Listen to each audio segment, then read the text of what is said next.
जय हिंद साथियों, स्वागत है एपी न्यूज दिल्ली में। इतनी सी बात हवाओं को बता के रखना,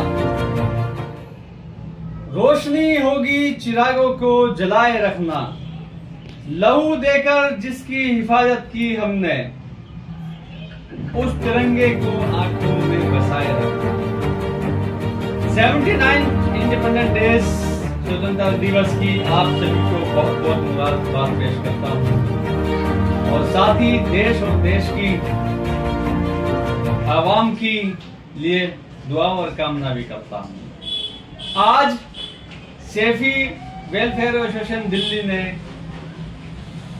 सेफी हाउस के अंदर झंडारोहण का आयोजन किया।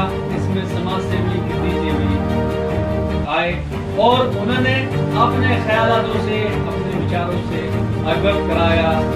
क्या कहा किसने, देखते हैं एक रिपोर्ट। हमारे ऊपर एक ऐसी ना करता जंग छेड़ रखी है कि हमारी लड़कियों को हिंदू बनाया जा रहा है, इर्तिदाद की तरफ लाया जा रहा है।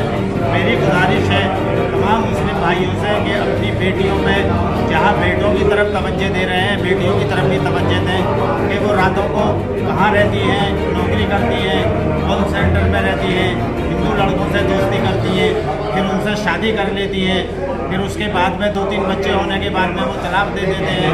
उधर माँ बाप के साथ रह पाती हैं, न शौहर के साथ रह पाती हैं। तो मेरी गुजारिश ये है कि अपने बच्चों की तरफ ध्यान दें और खुसूसन लड़कियों की तरफ ध्यान दें कि लड़कियों को जहाँ आला तालीम दिलाए वहाँ दीनी तालीम भी दिलाए और घर का माहौल साफ सुथरा रखें और लड़कियों को ये समझाएं कि भाई अपना मजहब और अपना दीन भी पहले है, उसके बाद में इसमें ये। जनाब, आज क्या कहना चाहते हैं? स्वतंत्रता दिवस है, 79 मनाया जा रहा है। भाई सबको जो है स्वतंत्रता दिवस की जो है सब लोगों को मुबारकबाद। और हम जहाँ भी लोग हैं सब अपने एरिया में इसको जो है स्वतंत्रता दिवस को जो है हर गली मोहल्ले के अंदर ये जरूर मनाएं। बहुत बहुत शुक्रिया। तो आपने सबसे पहले तालीम के ऊपर ही पहल शुरू की थी। सबसे पहले जो पुराने साथी बैठे हो सब जानते हैं। अब खुशी ये है कि नई नई सोसाइटियां बन गई हैं, तो सब काम कर रही है। चाहे दिल्ली में हो, दिल्ली के बाहर हो। पहले कोई नहीं थी, सिर्फ बात की अकेली जो दिल्ली के बाहर सब जगह जाती थी। आज दिल्ली और दिल्ली के बाहर अनेक सोसाइटियां बनी हुई है, जो हमें बड़ी खुशी की बात है। जो हमारे बुजुर्गों ने पौधा लगाया था तालीम के ऊपर, कारोबार के ऊपर, वो पौधा बड़ा होकर आज फल दे रहा है।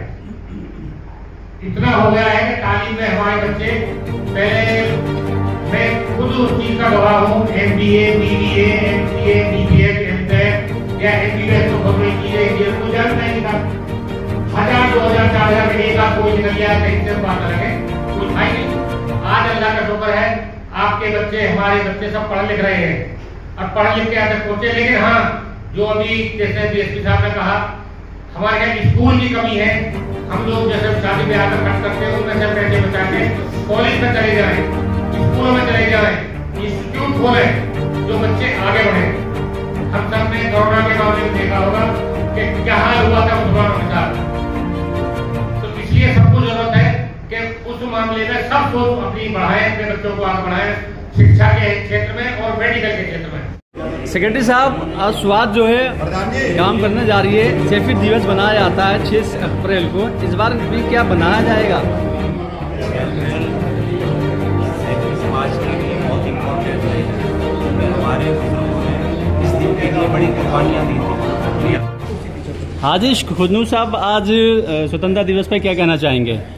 देखिए, सबसे पहले तो मैं कहना चाहता हूँ कि सेफी वेलफेयर एसोसिएशन दिल्ली की तंजीम की जानिब से जो आज 15 अगस्त के प्रोग्राम रखा गया है आज़ादी के दिन पर, इसके लिए बहुत बहुत मुबारकबाद। और इस तंजीम को स्वाद के नाम से जाना जाता है, उनको मुबारकबाद देता हूँ सभी अहदेदारों को, इनके जो इस तरह के काम को ये करते हैं हमेशा। और मुबारकबाद देना चाहता हूँ सभी देशवासियों को। और साथ के साथ ये भी बोलना चाहता हूँ कि इस मुबारकबाद को हम बड़े आसानी से बोल देते हैं एक दूसरे को कि साहब आज़ादी के लिए बहुत बहुत मुबारकबाद। लेकिन इस आज़ादी को पाने के लिए जो हमारे बुजुर्गों ने कुर्बानियाँ दी हैं, जो हमारे आलिम दीन ने कुर्बानियाँ दी हैं, उसको भी हमें याद रखना होगा। तब हमें पता चलेगा कि इस आज़ादी के दिन की जो मुबारकबाद देते हैं उसकी कितनी बड़ी हमने कुर्बानियाँ दी और इसके पीछे हमने कितनी परेशानियाँ उठाई हैं। मैं यही कहना चाहता हूँ कि इस तरह से हमें अपने बुजुर्गों की कुर्बानी को भी याद रखना चाहिए और इसके साथ साथ एक बार फिर से आप सभी को आज के दिन मुबारक। जी अध्यक्ष जी, आज क्या कहना चाहते हैं, क्या काम कर रही है स्वाद जो है, आप मेन टॉपिक क्या है अभी फिलहाल?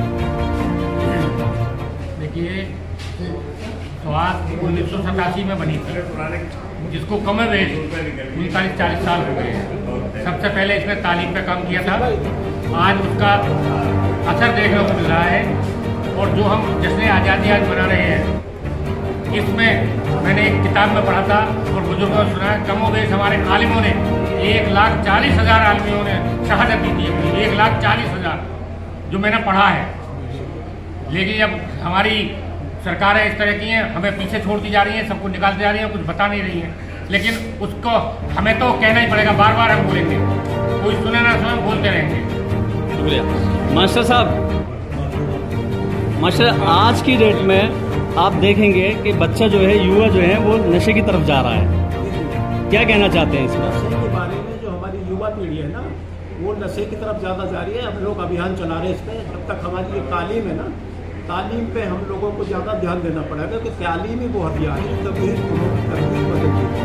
और तालीम ही वो शेरनी का दूध है, जिसे जो पी लेता है वो दहाड़ता है।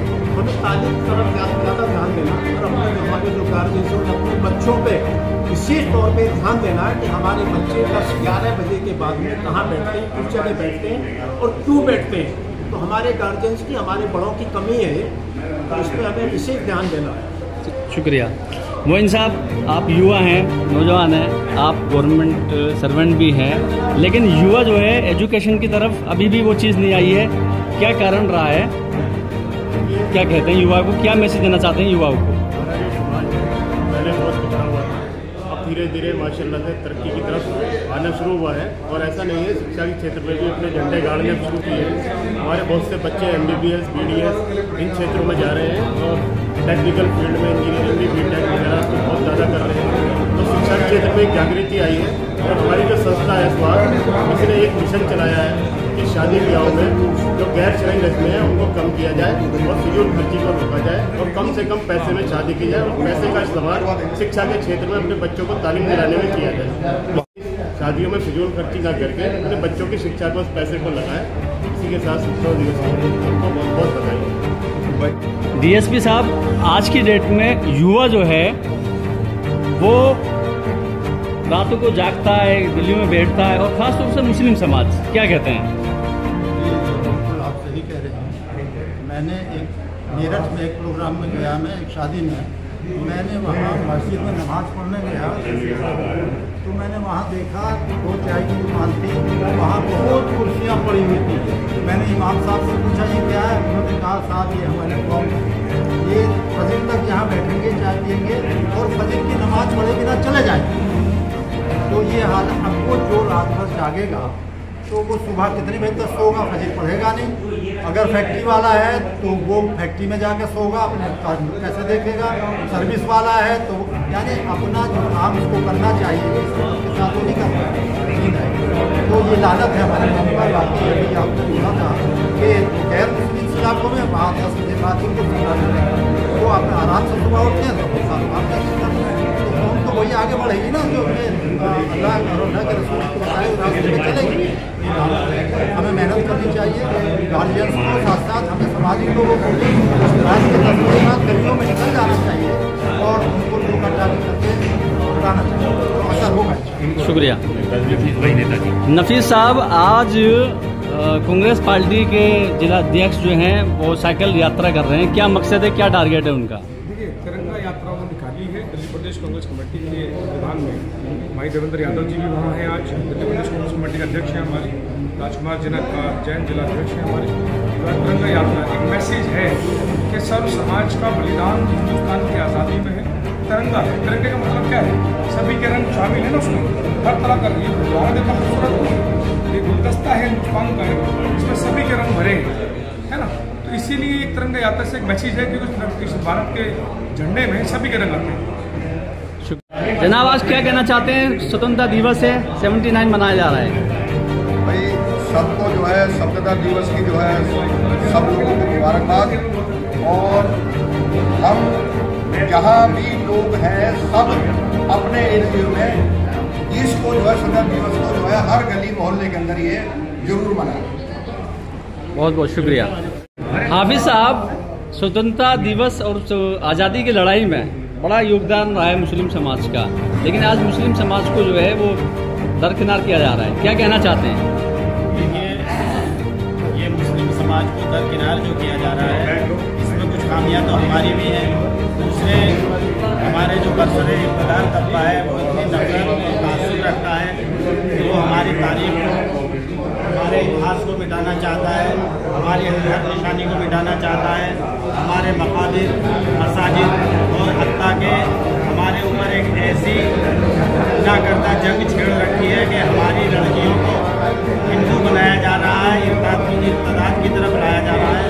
मेरी गुजारिश है तमाम मुस्लिम भाइयों से कि अपनी बेटियों पे जहाँ बेटों की तरफ तवज्जो दे रहे हैं बेटियों की तरफ भी तवज्जो दें कि वो रातों को कहाँ रहती हैं, नौकरी करती हैं, होम सेंटर में रहती हैं, हिंदू लड़कों से दोस्ती करती हैं, फिर उनसे शादी कर लेती हैं, फिर उसके बाद में 2-3 बच्चे होने के बाद में वो तलाक दे देते हैं, न माँ बाप के साथ रह पाती हैं न शौहर के साथ रह पाती हैं। मेरी गुजारिश ये है कि अपने बच्चों की तरफ ध्यान दें और ख़ुसूसन लड़कियों की तरफ ध्यान दें कि लड़कियों को जहाँ आला तालीम दिलाएं वहाँ दीनी तालीम भी दिलाएं और घर का माहौल साफ सुथरा रखें। और लड़कियों को ये समझाएं कि भाई अपना मजहब और अपना दीन भी पहले है, उसके बाद में उसमें ये